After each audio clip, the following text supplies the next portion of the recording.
yoo isinitti tole walii facaasuu hin dagatinaa. Abbaan isinitti tole jechuudha. Abbaan isinitti tole sheer godha. Kanaafi wanni an amma jechuu barbaadu waa'ee mucaa Wallagga keessatti ajjeefamee dambi doollotti Imaanu'eel irraa dubbachuu deema jechuudha. Waa'ee mucaa sanii dhugaa rabbiititti waan baay'ee nu gaddisiisee dubbachuufis cal'isuufis waan nama dhibu jechuudha. Kanaaf an akka ilma Oromoo tokkotti akka dhuunfaa tokkootitti yaada kiyya dabarfachuu barbaada jechuudha. Waa'ee du'a Imaanu'eel irratti jechuudha. Asirratti wanni ani jechuu barbaadu mootummaa nama biyya bulchaa jiru kun Oromoodha. Ilmaan Oromootu biyya bulchaa jira. Haa ta'u garuu duuti mucaa kanaa waa baay'ee nama yaadachiifti. Ani sirba eebbisa addunyaa kana bilaashatti isin hin banne. Zabana mootummaa wayyaanee biyya bulchu keessa artistiin eebbisaa addunyaa akka itti ajjeefame nama baay'eetu beeka. Isin hunduu ni yaadattan jedhee yaada. Ajjeefamuu isaa qofa osoo hin taane ajjeefamee erga geeffameellee janaaza isaa lafarra gottotanii ittiin ummata Oromoo cabsuudhaaf ittiin ummata Oromoo sodaachisuudhaaf mootummaan wayyaanee juntaan har'a jarri jedhan kuni eebbisa addunyaa irratti waan agas ga'u dalagee jechuudha. Yeroo sanitti mootummaa wayyaaneetiif bakka bu'ee ummata keenya irratti duguuggaa sanyii ummata keenya irratti miidhaa akka dalagaa ture oppodiyoodha. Mootummaa oppodiyoo ofiin jedhu kanniini jechuudha. An amma waan kana isinii kaaseef sababa qaba jechuudha. Eebbisa addunyaa ummanni Oromoo haa jiiluuf akkas godhe mootummaan wayyaanee yeroo sanitti jechuudha. An amma asirratti wanni natti dhagayame maali beeytani? Duuti mucaa kanaa adda. Beekuun mucaa kana hin beeynu nuti hunduu. Anis hin beekuu isinis hin beeytan. Garuu mucaan kuni yooma qabsaa'aa Oromoo tokkooyyuu ta'ee nuyyuu beekuu baannee jechuudha. Ati beekuu baadhu. Ani mucaa kana hin beeku. Warra us jettan wallaahi bilookiidhaan gurra keessan isin duucha jechuudha. Isinii galee. Maaliif beeytanii? Waan namatti dhagaamu tokko dubbachuun dirqama. Fakkeenyaaf wayita jecha mucaa san dubbachiisan ajjeesuudhaaf osoo hin ajjeesin dura jechuudha. Jecha inni dubbateetu jira. Namicha tokko dokumantarii OMN dalagee tokko yaadattanii? Harargee keessatti nama wayii mootummaan wayyaanee hidhee abaa'oon bakka akkanaa jira. Bakka abaa'oon jiru himi jedhaniini dhagaa duudarra na kaayanii sa'atii meeqaaf na azzabaa turanii nu garafanii waan hin jirre kana hima ilmi namaa gaafa namni sun jedhee dokumantarii OMN dalage san irratti nama san dhagaa irra kaayanii qubbiin isaa kuni gogee akkasitti hafe. Dokumantarii OMN dalage yaadadha. An amma dubbii Saamu'eel mucaa dambiitti ajjeefame kuni dubbii san natti fakkaatte. Mootummaan ka godheef haa ummanni jiiluufi. Ani wallaahi laziim dhugaa rabbii isinitti himaa. Haasaa mucaa sanii dhageeffadhee sagalee isaa jechuudha. Ani abbaa torbeetii. Anarraa fakkeenya fudhadhaa. Anarraa jiilaa. Anarraa baradhaa. Namni dhiiga namaa jiise akkanatti dhiigni isaa jiga. Haqa nama saniittu na qabe jedhaniini mucaa kana. Wayita sababa kana ilma nagayaa manaa fuudhanii baasanii kun abbaaf haadha isaa waan isaan BBCtti man dhageettanii jirtanii. Jecha akkanaa jedhaniini ummata hundaan koottaa gadi bayaa. Ummata hundaan koottaa gadi bayaa jedhaniini nama hunda waamanii badheetti gabbaasanii. Jecha akkasii san jedhaniini ija ummataa san duratti yeroo mucaan kun ajjeefamu namni biyya bulchaa jiru ilma Oromoo tiire. Wayyaanee maaliif balaaleffattan Oromoo? Meenaa fi maa deebima kana warrummaan har'a mootummaa kana jaalattan wayyaanee maaliif balaaleffataa turtan waggaa 27? Har'a Xayyib mootummaan kuni osoo mootummaan kuni waraana adda bilisummaa Oromoo qabee qaama hidhate qabee rifeensa irraa ciruu miti morma isaa irraa muree morma isaa ummata duratti akkana qabee argisiise. namni itti dhagaamu tokkollee hin jiru. Namni aaru tokkollee hin jiru.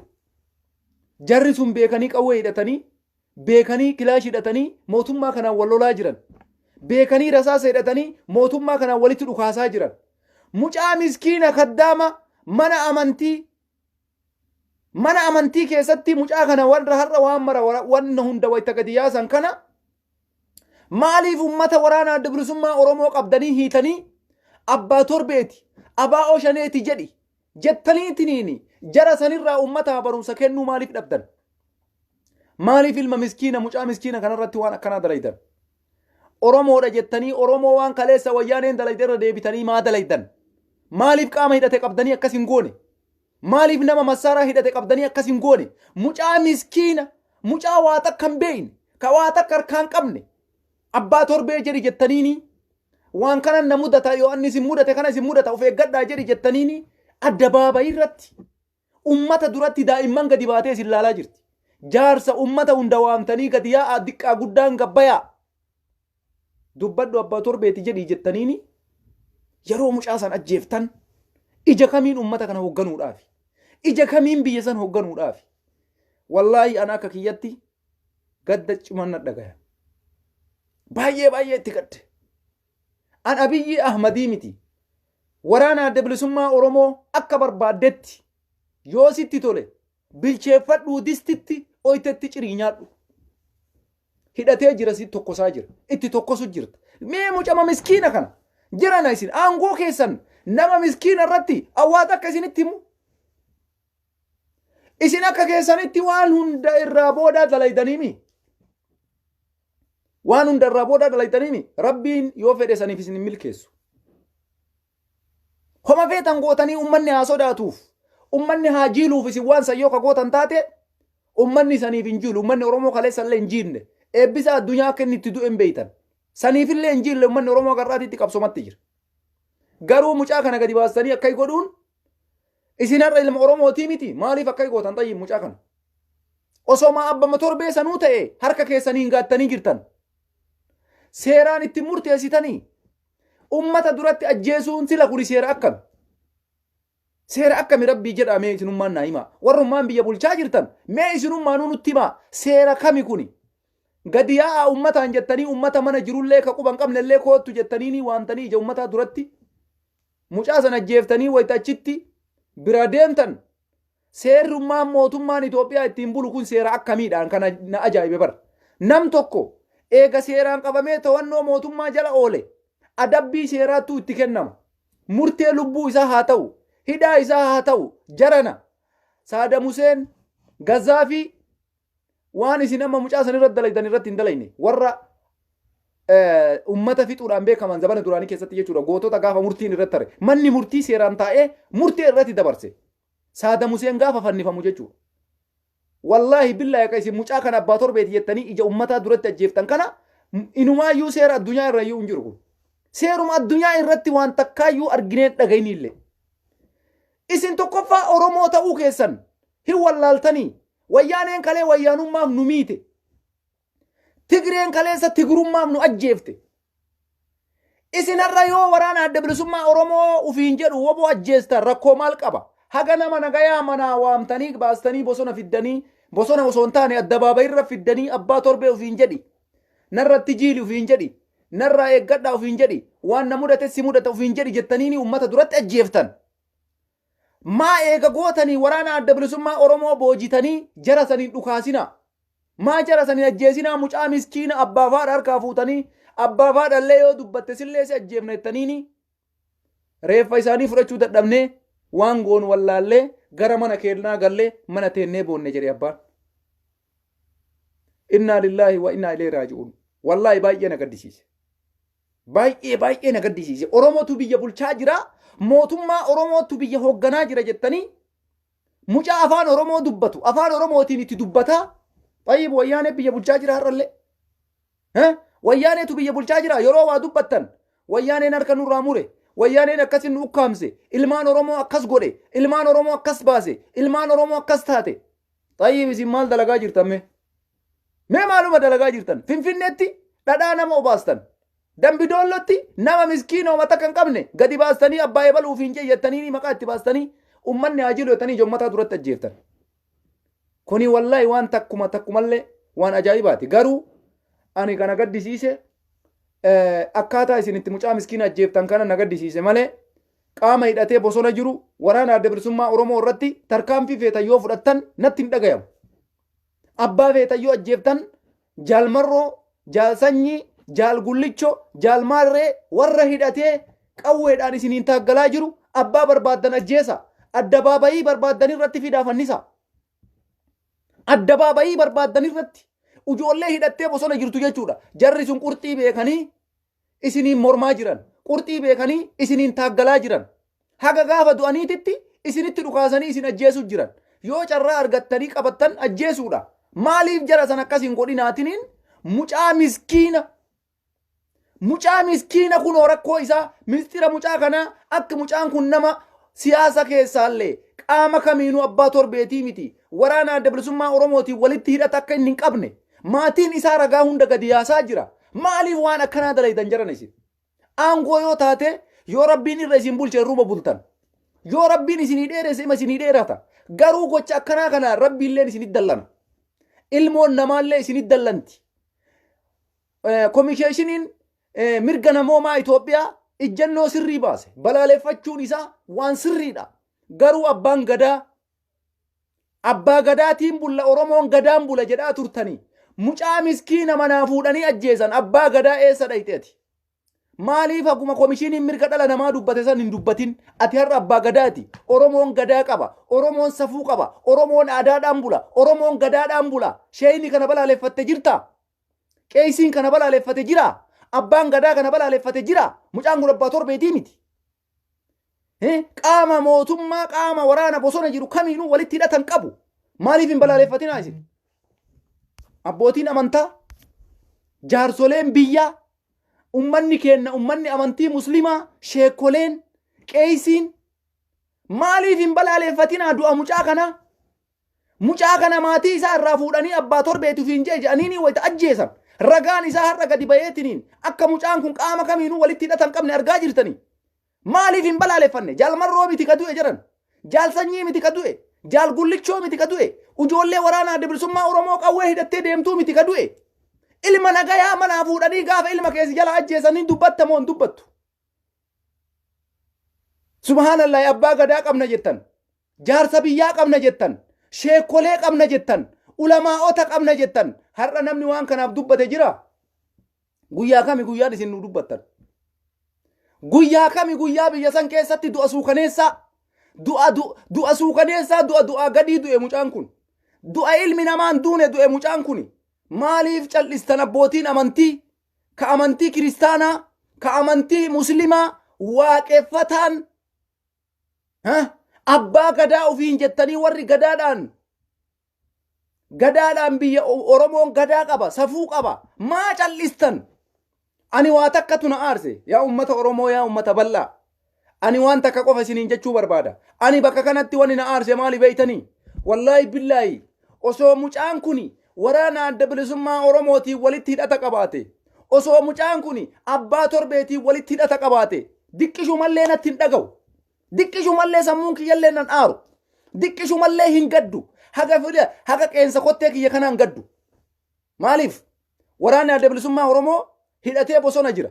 Qawwee qaba. Wayita biyyiin takka itti dhukaasu takka itti dhukaasa. Yoo carraan godhe waraana san ajjeesa. Yoo carraan isaa godhe waraana santu isa ajjeesaa jechuudha.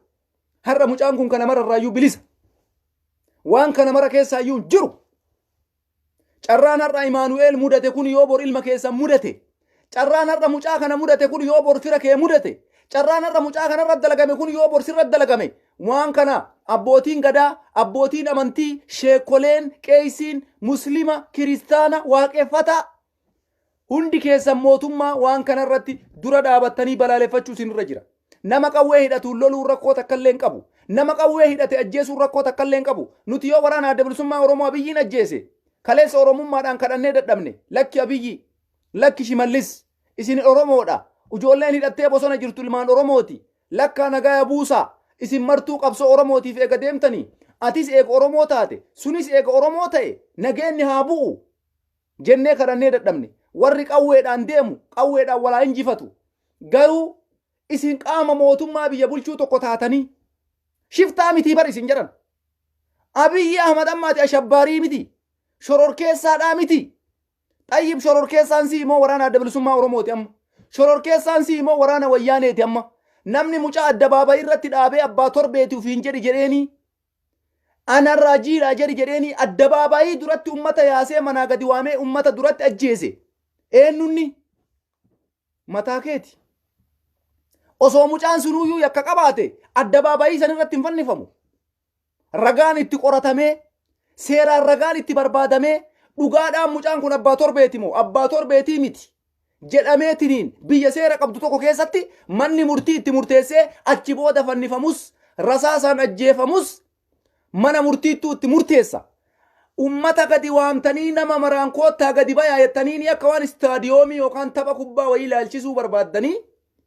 ija namaa duratti ilma Oromoo ajjeestan gaafa aangoo barri aangoo keessanii dhume maal ta'uu barbaaddan har'a aangoo qabdanii har'a waraana qabdanii har'a poolisii qabdanii har'a qawwee qabdanii gaafa barri aangoo keessanii akka mootummaa wayyaanee kanatti dhumate gaafa akka ummata Tigraay kanatti barri keessan dhume eessa dhaquu barbaaddu biyya kam galuu barbaaddu biyya tamitti baqachuu barbaaddu biyya tam deemuu barbaaddu marfata Imaanu'eel jedhamee itti boggaafama eddoon isin mucaa sanitti ajjeeftan haga ilal abad Oromoon jiru seenaadhaaf galmaa'ee taa'ee jira haga Oromoon tokkochi ilma Oromoo hunda fixxanii ilma Oromoo hunda lafarraa fixxanii addunyaa kanarratti Oromoon tokkochi yoo hafe addabaabayii marfata Imaanu'eel jedhameetiniin itti moggaafama bootaan mucaan sun itti wareegame Oromoo keessaa bara baraan seenaan Oromoo ni yaadata umrii Oromoon jiru keessatti akka Oromoon nam tokko dachii kanarra jiru bootaan mucaan sun itti wareegame dhaloota dhufuuf seenaa ta'ee dabra duuti mucaa kanaa safuu guddaadha wallahi takkaa taarika keessatti waan akkana argeen beeku sanumaayyuu ka ajjeese ilmaan Oromooti wayyaanee miti ummata Amaaraa isin galgalaa ganama maqaa itti baasanii arrabsitan sanii miti ilmaan Oromootu ajjeese mucaa kana abbaan gadaa sheekoleen kenna qeeysiin kenna hundi keessan abbootiin amantii ustaazoleen maa hin agarree du'a mucaa kana rabbiin biratti nama qulqulluu akkana ajjeesu balaaleffadhaa jedhe rabbiin hadiisa isaa keessatti illee qur'aana keessatti illee warri akka qabu ka qawwee qabu walitti haa dhukaasu baay'ee na gaddisiisee baay'ee nama dhukkubsaa baay'ee nama madeessaa baay'ee nama gaddisiisaa biyya san keessatti olaantummaan seeraa hin jira eega jettanii ani yakkamaa yoo ta'e seeraan maaf nan adabne seeraan maaf murtii natti hin dabarsine murtii seeraa maan kennineef mucaasa yoo murtiin seeraa jiraate murtima seeraa kamtu ummata duratti ilma daa'ima ajjeesa mucaan kun har'a nama guddaa miti ujoolleedha nama umrii waggaa 18tiiti ummata magaalaa san jiru hunda waamtanii wayita ija duratti ajjeeftan maal fuddan bu'aan isin buuftan maali ummanni haajiiluudha yaanni keessan karoorri keessan waan kanarraa laalee ummanni amma booda akka waa'ee kanaan dubbanneedha isin seenaa keessanii maal dalagataa jirtan Tayyib barri aangoo keessanii himadhuma akkuma kawayyaanee dhume himadhuma keessanillee bara har'a qawweedhaaf namni tokko dubbachuu dadhabe abbaan ilma ofii dhiisee biraa ol deebi'eemi namni biraa waan godhuu bara abbaan ofii isaatii dhale haati ofii isiitii guddifte waan gootu wallaaltee gara manaatti deebi'ee galee boo'ee jette haati waan gootu hin qabdu ka nasbeedha bara mee laalime nasbee dhiistee ilma ofii abbaan ilma ofii dhiisee sodaa qawwee sodaa ajjeecha manatti deebi'ee jedhe janaaza kiyyallee fudhachuu dadhabee manatti deebi'ee boo'ee jedhe seenaan keessan maal isiniin himama Tayyib Abiyyiin Ahmad filannoo dimokiraatawaa filannoo bilisaa geggeessuu barbaadda seenaa mucaa kanaa ajjeefame waraanni kee osoo hin beekne ajjeese moo qaamni mucaa kana ajjeese seeratti dhiyaatee poolisii mucaa kana ajjeese gaafatamee qoratamee seeratti namni dhiyeesse jira mucaan kun har'a qulqulluu ta'uu ragaa kumaatamatu gad isinii ba'e akka abbaa torbeetii fi abaa oshanee isin jettaniillee walitti hidhatan qabne ragaa qabatamaa addunyaan abbaafaati ummanni naannoo san jiru hundi gad isinii baasaa jira har'a Tayyib warra mucaa kanarratti waan akkana dalage seeratti dhiyeessita dhuguma filannoo geggeessuudhaaf deemaa jirta dhuguma biyya Itoophiyaa san jijjiiruuf deemaa jirta dhuguma waan gaarii biyya sanii buusuu deemaa jirta du'a mucaa kana namni mucaa kana ajjeese namni seeratti dhiyaate jira. Ani bar nama qawwee hidhate maa ajjeeftaa miti wayyaanee barbadeessi. Yoo dandeette waraana adda bilisummaa Oromoo dhaqii itti dhukaasi ajjeesi. Garuu du'a mucaa kana seenaa keessan maal kaayataa jirtan? Ilmaan Oromootii mi isin? Wanni Jawaar hiitaniif Oromoo bilisoomsuufi mi ufii keessanii? Wanni Baqqalaa hiitaniif Oromoo bilisoomsuufi mi? Eshi wanni Daawud uggurtaniif Oromoo bilisoomsuufi mi? Wanni Profeesar Maraaraa uggurtaniif Oromoo bilisoomsuufi mi? Tayyib Oromoo bifa kanaan bilisoomsitanii nama nagayaa ajjeesuudhaani Oromoodhaaf bilisummaan ka dhufu. Murtee keessan isin eeyna. Du'a mucaa kanarratti du'e abbootiin amantii abbootiin gadaa yoo dhugaa jiraattan nama qulqulluu kanarratti mootummaa dura dhaabachuun keessan dirqama. Maaliif shiftaa deeggaraa hin jirtan? Mucaan kun qulqulluu ta'uu isaa ragaa qabatamaa argattanii jirtan. Tayyib har'amaa gadi baatanii balaaleffanne. Maaliif gadi baatanii balaaleffanne? Kanuun argine kana caalaa guyyarraa dhumaa jiru hisaaban qabu jechuudha. Guyyarraa kame reegamaa jiru, guyyarraa kabadaa jiru ilmoon nama hisaaban qabdu jechuudha. Ani duuti mucaa kana wallahi billahi akka malee natti hadhaaye. Akka malee yaa subhaanallah jecha inni jedhe san laalee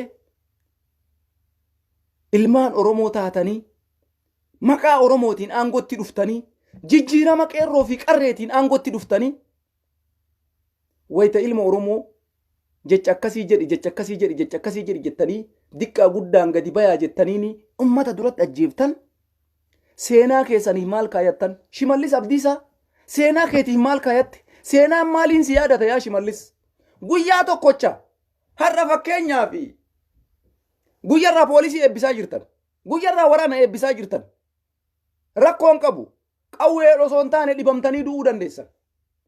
Isin wanni ofirraa eegaa jirtan qawweedhaami? Isin wanni ofirraa eegaa jirtan rasaasaami? Rabbiin dhukkuba ofiisi ajajee dhukkubaan si ajjeesuu danda'a. Namni jarana qawwee qofaan hin du'u, rasaasa qofaan hin du'u. Guyyaa yoo nama qae akkanaalillee hin du'a, dhukkubsateellee inuma du'a namni. Garuu isin seenaa keessan gara fuulduraatitti maal hojjechuudhaaf waan akkanaa kana dalaydan? Waraana qaamaa bosona jiruun, qaama hidhatee jiruun loluun rakkoo iyyuu hin qabu. San namni isin komatullee hin jiru. Yoo dandeettan injifattan, yoo dadhabdan ima injifatamtan. Garuu ka nama waraana bosona jiru hidhatee deemu, hidhatee socho'u, dadhabdanii yoo ka jettan taate akkanumaan ganda keessa zoortanii dargaggeessa tokko qabdanii ati abaa'oo shaneeti yookaan ati abbaa torbeeti jettanii nama homa takka waan akkasiisan irraa iyyuu quban qabne nama bilisa kama bifa ebalu osoo eenyu bifti ebalu akkam fakkaatettanii isinitti himuu hin dandeenye fuutanii ija ummataa duratti yoo ajjeeftan maali bu'aan keessan? Warra bosona jiru santu iyyuu isinitti ay dabalama moo ummata isin ija dura ajjeeftan kanatu isinii sarma? No, ummanni kuni akkaataa dhabe malee waan isin gootan kana jaalateetii miti. Kanaafuu seenaan bara baraan isin yaadataa. Iddoon mucaan sun itti wareegame marfata Imaanu'eel jedhamtee moggaafamtee jirti. Seenaan bara baraan si yaadataa. Biyyeen sitti haa salphattuma siin jenna. Wanni isin jennu jiru maatii fi firoottan isaa jajjabina isin hawwina. Rabbiin isin haa jajjabeessu. Waan gootan hin qabdanii awwaalachuu mi janaaza isaa fudhachuu dadhabdanii manatti deebitanii boottan akkuma BBCtti dubbattan san jechuudha. Laphee nama cabsa. Laphee nama cabsa. Mucaa kanaan beeynu maal akka inni ta'e hin beeynu garuu akkaataan inni itti du'e ilma namaa ta'ee ilma namaa tokko ta'ee namni gaddi ittiin dhagaamne hin jiru. Wallaahi wabillahi namnummaan gaddi ittiin dhagaamne hin jiru yoo bineensa ta'e malee. Bineensi imimmaan walii buusaa bar jedhan. Bineensi raasaa imimmaan walii buusaa bar. Ana duuti mucaa kanaa akkaataan itti mucaan kun ajjeefame osoo jarri kun nuti ilmaan Oromootiin waliin hiriiraan nuun je'an, osoo jarri kun nuti ilmaan Oromootiin faana dhaabadhaa nuun je'an, Oromoo har'a Abiyyii dura dhaabatee iyyuu sila Abiyyiin haala kanaan ajjeesuu hin qabu. Oromoon dogoggoreetu osoo Abiyyii dura dhaabate jaalala Hacaaluu qabuuf Oromoon osoo Abiyyii dura dhaabate jaalala hayyoota isaatiif qabuuf osoo Abiyyii Oromoon dura dhaabate sila Abiyyiin Oromoo akka mucaa kana ajjeesetti ajjeesuu hin qabu. Maaliif? Oromoo ta'uu ofii saniif dhabuu qaba jechuudha. Oromummaa nutti himatee ani ilma Oromooti dhibbaan dhibbatti aan Oromoodha nuun jedhe saniif jecha silaa ilmaan Oromoo bifa kanaan ajjeesuu hin qabu ture.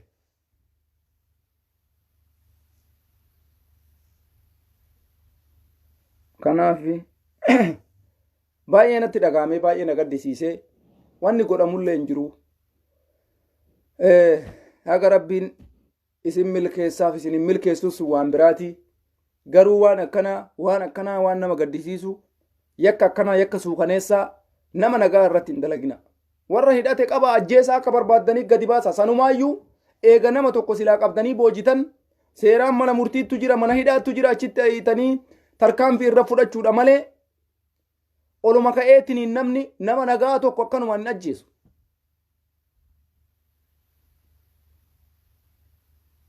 Isinii galee kanaafi kuni dogoggora guddaa.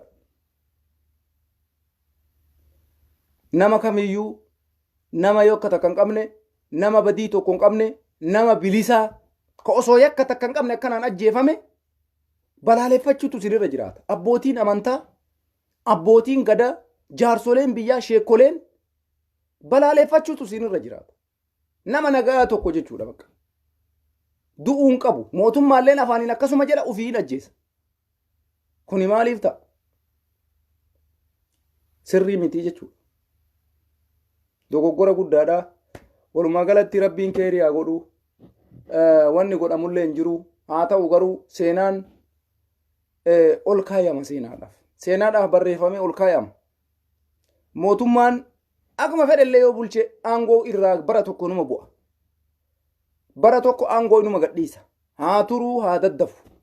Garuu seenaa jalatti waan akkanaa dalaguun gaarii miti. Mootummaan kun asumaan waan gaarii dalagaa, asumaan waan badaa dalagaa, asumaan waan gaarii godhaa, asumaan waan badaa argina. Naa galuu didee yoona dalagaan mootummaa kana. Asumaan gammachuu uummanni musliimaa gammadee jira. Waan isaan gaafatan deebii ta'eef ayyaanni akka gaarii ta'e. Asumaan ammoo waa'ee mucaa kanaa, du'a mucaa kanaa Oromoo Jimmaa ka jedhu kuni maaliin? Diqaalaa Jimma keessaa baay'atte.